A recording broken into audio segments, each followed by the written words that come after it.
ยังเอาไปลุงกัน ใหม่ มาได้เขาถ่ากัน ขอได้ไหม นั่นอาหารอยู่บ้านบ่อยู่เรือนผมกินอยู่นี่แล้ว บอกว่าเราประทายเลย ไม่ขำเลย เคยไหมเฮ้ย ไป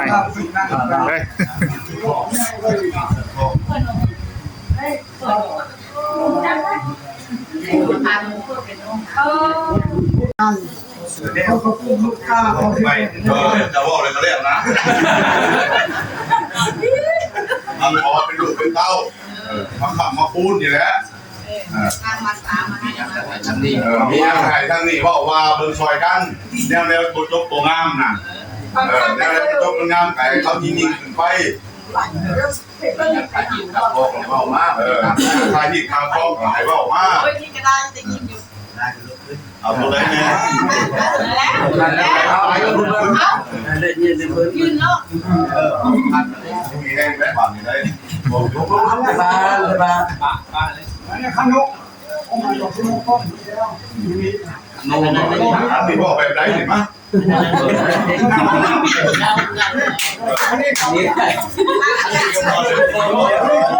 อันเรานอนนี่คือมะพร้าวนะ5 บาทเนี่ย เขาใหญ่แล้วนะ นี่ใครมันแล้วก็ต้องช้อนทุกคนพังทุกคนได้นี่คันนี้เนี่ยคือ ห้องผ้า ตัวนี้เอาของ เขาคิดของข้าอะไร ประเดี๋ยวมันยุ่งมายากอันนี้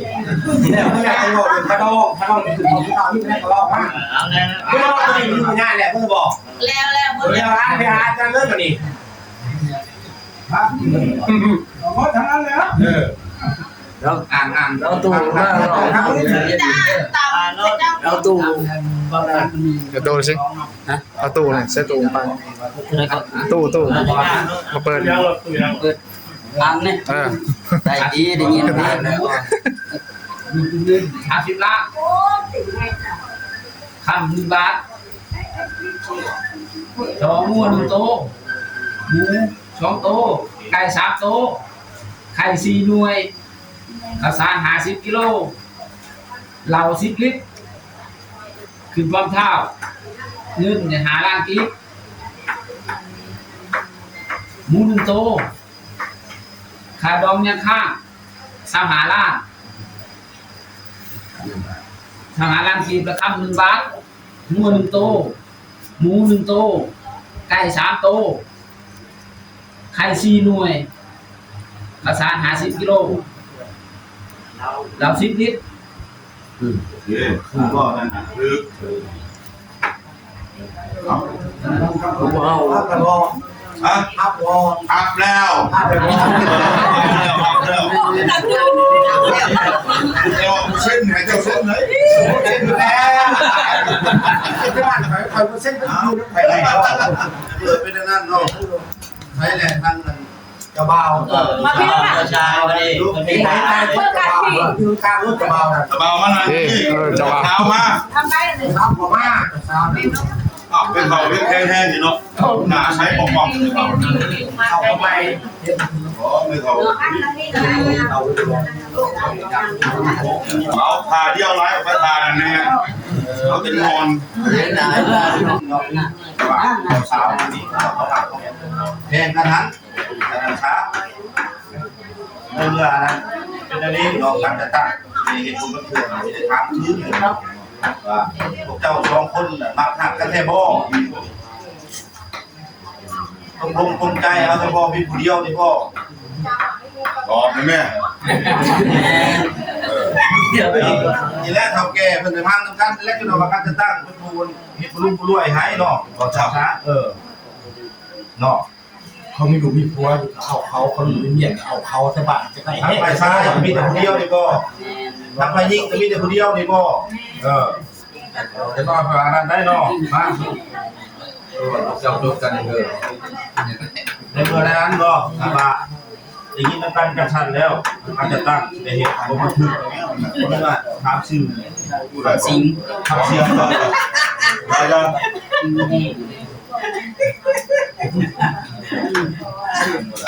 อายุ31สี่อยู่หน่วยได้อยู่บ้าน บ้านเจ้าเนี่ย มันชุมตังอะไรอยู่ หน่ นะ วยสาม นั่นเลยครับ ประชุมเมืองบ้านเขาจะหน่วย บ้านนะ จุดชุมต่างอะไร ทำอะไร ต่างอะไรเนี่ยจุดชุมนะต่างอะไรมันมีอะไรต่างอะไร ชุมอะไร ใส่วงเล็บอยู่นอกเลย เรื่องนะ เมืองน้อง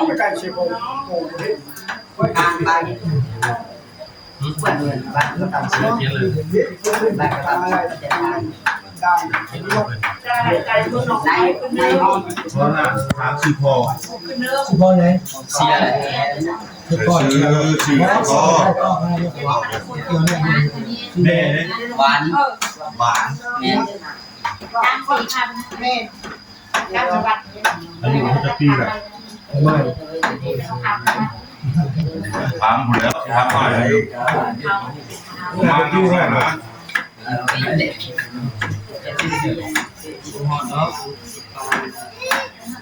ป้าย68รถออกตัวแรก แก่นอก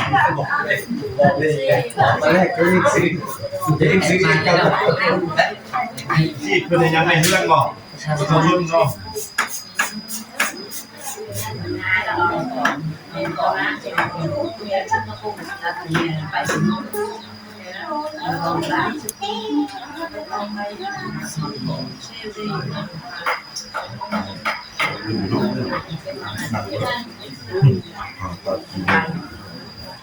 ชื่อตัวเองคืออะไร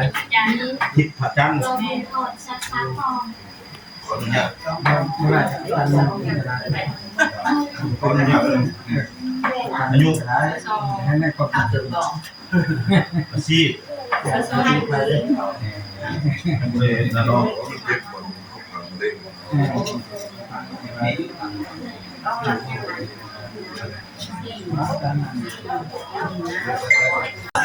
ช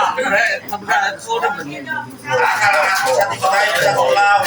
สันติภาพเอกภาพชาติปไตยเอกภาพความนาทาวร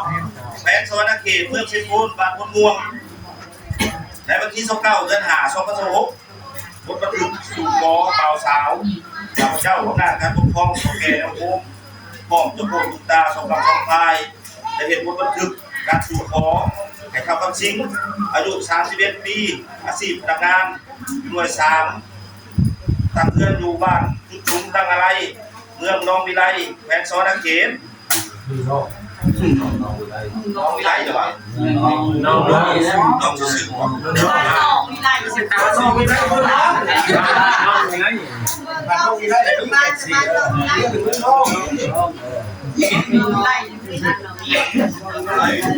เมืองน้องเนาะแขวงสวรรณเขตได้มาสู่ขอทางทิพจันทร์อายุ22 ปีอาชีพประชาชนอยู่ใน10บ้านพลม่วงเมืองเชียงโพนสวรรณเขตเป็นผู้ถึงเผ่าบัวพันธุ์อายุ50 ปีอาชีพกรรมกรบ้านพลม่วงเชียงโพนสวรรณเขตสินสอดคาร์ดอกทั้งหมดเงิน30 ล้านกีบคำ1 บาทงัว1 โตหมู2 โตไก่3 โตไก่3หรือไก่4ไก่3 โตข้าวสาร50 กิโลเหล้า10 ลิตรขึ้นพร้อมข้าว5 ล้านกีบหมู1 โตไก่2 โตปลาดองที่ยังค่าเงิน25 ล้านกีบคำ1 บาทงัว1 โตไก่2 โตข้าวสาร50 กิโลเหล้า10 ลิตร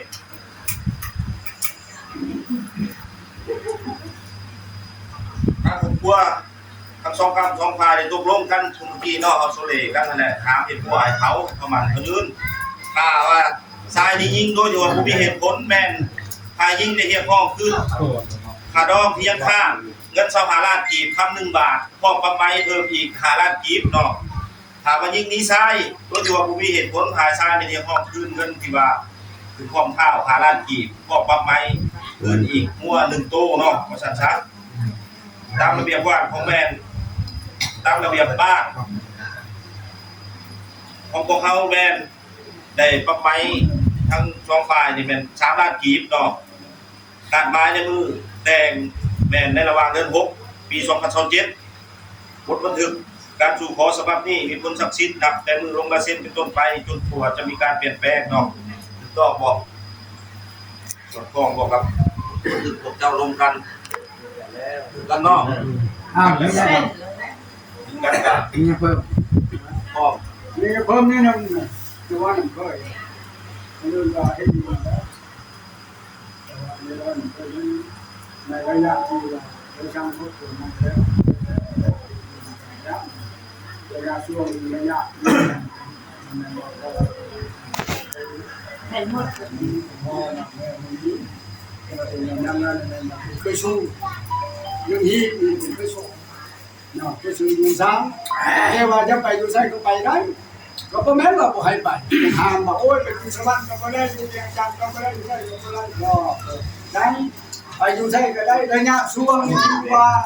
พ่อจะเป็นอันพ่ออันนี้พ่อคงมีตัวเองอยากให้คือเตาอันอยู่น่ะพ่อก็จะให้ไปที่หันถ้าว่าโอ้พอมีกินซ้ำมีครบหัวแล้วยักไปดูใช่พอแม่นว่าคนเนี่ยเสนอในนั้นเนี่ยเราสิบอกหัวโอ้ยผมได้ค่อยเอาเงินนี้เงินสบันมือดูได้บ่ได้ขอโทษยังไม่เอาเขียนไปคำว่าไม่พูดพอเนี่ยพอพอดีเนี่ยลูกเต้าก็ไปเรียกให้กันอันนี้เสนอในนั้นนึงช่องมาเหมือนกันว่าเคยดีนี่เลยที่ว่าเป็นผู้มีอะไรแล้วที่ว่าเป็นเคยสู้อยู่สร้างได้ก็ได้แต่เหลืองถ้าว่ามันคำนั้นถ้าว่านี้เขาหาได้ตัวหน้าตัวไหนจะเอามามอบก็ไม่ได้เอาเลยได้คำว่านี้เพราะว่าทางนี้มันเอาคำเป็นลักคำว่าเอาคำเป็นลักแล้วคำเป็นคำช่องบ้านสร้างบ้านคำใบโต้ก็แล้วมันชื่อว่าเอาเสียงไปเกินไปสร้างชื่อว่าเป็นทางผู้เยอะอันนี้ยังเป็นเรื่องชื่อแต่ว่าอันนั้นลูกนำเนี้ยแต่มันพอมันคือผู้ไทยนี่ก็เราเคยชูเนาะลูกเคยเรียนเดือนสามช่องสามจะไม่เหลือเรื่องเขาเท่าอยู่พ่อแม่มันสิที่ช่องสามผมจะต้องมาหน้าแล้ว